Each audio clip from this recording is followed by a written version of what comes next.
الروتين بتاعنا حلو جدا، يا ريت تتابعوه للنهاية عشان بجد هتستفيدوا قوي. وكمان ممتع، يعني الروتين ممتع كده، كل ما تشوفي لقطة تحسي انت عايزة تشوفي اللقطة اللي بعديها. بس ما تنسونيش باللايك والشير والسبسكرايب، وتكتبي لي كومنت حلو تحت زي. طبعا زي ما انتوا شايفين انا النهارده فطرت فطار رايق قوي. على فكرة يا جماعة ده الفطار بتاعي المفضل. طبعا ما يستحبش خالص ان احنا نفطر كده الصبح، ولكن ده اقرب حاجه لقلبي. انا بحب يعني لما ابقى خلاص عايزه اخد حاجه، يعني يومي يبقى رايق بقيه اليوم، هو ده الفطار اللي انا بفطره. بعد ما خلصت بقى كده طبعا غسلت، وطبعا عشان هنغسل لازم البلكونه بتاعتنا تبقى نظيفه 100%، علشان ما فيش اي تراب او اي حاجه تدخل للغسيل بتاعنا تبوظه. كمان عايزه اقول لكم ان استاذ ياسم باشا هو اللي كان عامل كده في البلكونه. بصراحة أنا لما يزن باحب أأكله باخده البلكونة، لإن هو أصلا ما بيرضاش بجد يدوق أي أكل جوه البيت، مش عارفة ليه. ف في البلكونة بقى بطلعه على السور وامسكه كويس جدا، وبعدين بقى أبدأ أكله. فكان بياكل مانجا وقع على السور، وأنا أصلا كانت الدنيا ضلمة وما شفتهاش بالليل. فالصبح بقى مسكت السور كده مسحته كويس، يعني مش حد عامل عليا حاجة ولا حاجة، لأ. وبعدين بقى يا جماعة أنا كنست البلكونة ومسحت الشيش ونضفت الدنيا كويس جدا، ومسحت البلكونة بقى ايه مسحة كده معاكم. حطيت المعطر اللي انا وريتهولكوا ده، حلو قوي، بيدي ريحة منعشة جدا. هو بريحة الخوخ، جميل قوي قوي قوي، وكمان بيخلي كده ريحة يعني البلكونة كده مع الهوا، بيدخل كمان يعني قدام البلكونة على طول بيدخل ريحة حلوة. وبدأت بقى أظبط الدنيا، هي أصلا كانت نظيفة، ولكن طبعا انتوا عارفين طول النهار المخدات والحاجات بتاعة الكنب ديت والصالون بتبقى مرمية في الأرض. أي جماعة حد عنده طفل هيعرف طبعا الكلام اللي أنا بقوله. فبقيت أنظم الحاجة كده أول بأول، والترابيزة ديت على طول بيدخل في قلبها التراب، لأني يعني ديت قدام البلكونة على طول، ف24 ساعة عليها تراب، فديت لازم كل يعني يوميا تتمسح. وطبعا كنست الأرض بالمكنسة النهاردة. أنا بصراحة مش بكنس كل يوم بالمكنسة، يعني لما بقى بحس إن الأرض بجد مهلكة بضطر أكنس بالمكنسة. هي لازم كانتش محتاجة كنس يعني جامد، بس أنا الصراحة برضو يعني كل يعني مرتين في الأسبوع كده بديها كنسة بالمكنسة، لكن بقية الأيام ممكن أكنس بالمكنسة العادية خالص، يعني العادية أم إيد دي.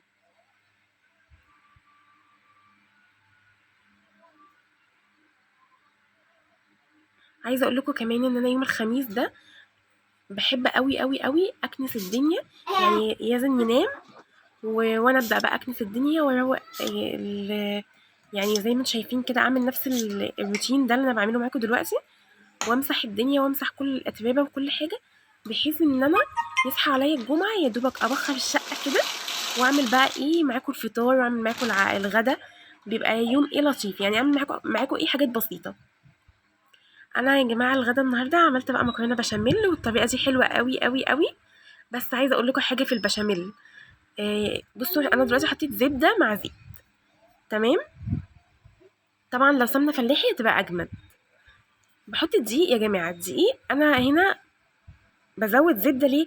لأن أنا ببقى عايزة الدقيق كده يبقبق في قلب يعني في قلب السمنة مع الزيت. وعلى فكرة السمنة مع الزيت ميكس حلو قوي في البشاميل، فهو ده اللي أنا عملته بالظبط.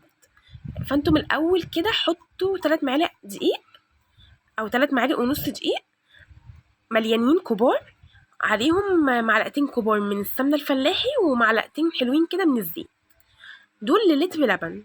والصينية مكرونة يعني ايه تكفي مثلا 4 أفراد أو 5 أفراد، تمام. وبعد كده هتنزلوا بقى باللبن وتقلبوا كويس جدا. البشاميل يكون سخن، يعني الدقيق يكون سخن، اللبن يكون حلو بدرجة حرارة الغرفة، ما يكونش سخن عشان ما يكلكعش.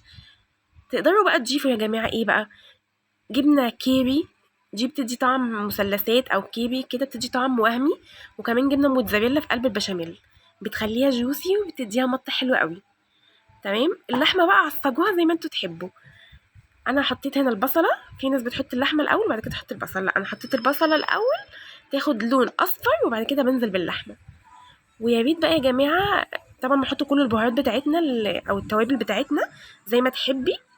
انا بحب احط فلفل اسمر او اسود وملح، وبحب احط بهارات لحمه. تمام بس كده. وكمان بحب المجدد علينا، بقيت بحب احط قوي معلقه صلصه يا جماعه، بتديها بجد حاجه بتديها طعم رهيب. تمام. انا في المعتاد بعمل البشاميل كده، انا المره دي عملتها كده من غير جبنه كيري لاني بصراحه ما كانش عندي الحاجات دي موجوده، بس في المعتاد بعملها زي ما بقول لكم عشان بجد تدوقي احسن مكرونه بشاميل. انا طبعا حطيت اللحمه هنا لقيتها يعني مش كتير، فكان عندي بسطرمه طلعت بقى وحطيت في الحتت الباقيه. والميكس ده يا جماعه خطير على فكره، مش عك، الميكس ده حلو قوي، جربوه. وحطيت كمان جبنه تركي في قلبيها، وحطيت بقى بقيه المكرونه التانية. وعلى فكره المكرونه كنت مقلباها بشويه بشاميل.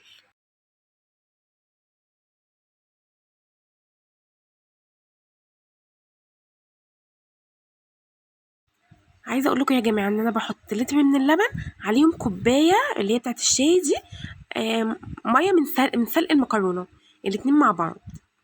دي يا جماعه الصينيه كمان اكبر من دي شويه. بصوا بقى شكلها عامل ازاي، خطيره خطيره خطيره. ولو زودتوا عليها الحاجات اللي انا قلت لكم عليها دي، اللي هي الجبنه الكيري والجبنه الموتزاريلا، بتبقى حلوه قوي. انا حاطه من فوق على فكره الجبنه الموتزاريلا. وكمان يا جماعه في البشاميل يا ريت تحطوا معلقتين كده حلوين من القشطه، انا عايزه اقول لكم اللي هو وش اللبن. البشاميل بتاعتي خطيره يا جماعه، خطيره، طعمها روعه بجد، لازم تجربوها، لازم تجربوا الطريقه دي. انا اسفه يا جماعه اني بتكلم بصوت عالي قوي، انا بحاول قوي يعني بجد اوطي صوتي شويه، بس بجد ما بعرفش، انا بتكلم على طبيعتي معاكم، وهي دي طبيعتي بصراحه، ان انا ما بعرفش اتكلم بصوت واطي، وكمان بجري في الكلام شويه، فاستحملوني. وعايزه اقول لكم بقى يا جماعه ادعموني، عشان انا والله العظيم بتعب جدا في المونتاج. ادعموني يعني باللايك اهم حاجه، وتكتبي لي تعليق حلو كده يفتح نفسي تحت. والله التعليقات دي بجد بجد هي اللي بتحمسني اعمل لكم فيديوهات، وهي اللي بتخليني بجد اعمل فيديوهات احسن من الاول. بس انا عايزه اقول لكم يا جماعه ان انا بحبكم جدا جدا جدا، وعايزه اقول لكم ان انتوا اي حد او اي فرد جديد في القناه بينور حياتي. تمام. عايزه اقول لكم بقى ان ديت كانت اخر حاجه انا بعملها، ان انا بغسل المواعين اللي كانت من الفطار، طبعا مش من الغدا. دي كانت مواعين الفطار غسلتها معاكم. وبعدين بقى نضفت الحوض، اهم حاجه يا جماعه بعد ما تخلصوا المواعين لازم ننضف الحوض كويس جدا، علشان اولا ما يتسدش مننا، وكمان عشان يبقى نضيف وبيلمع، دي اهم حاجه.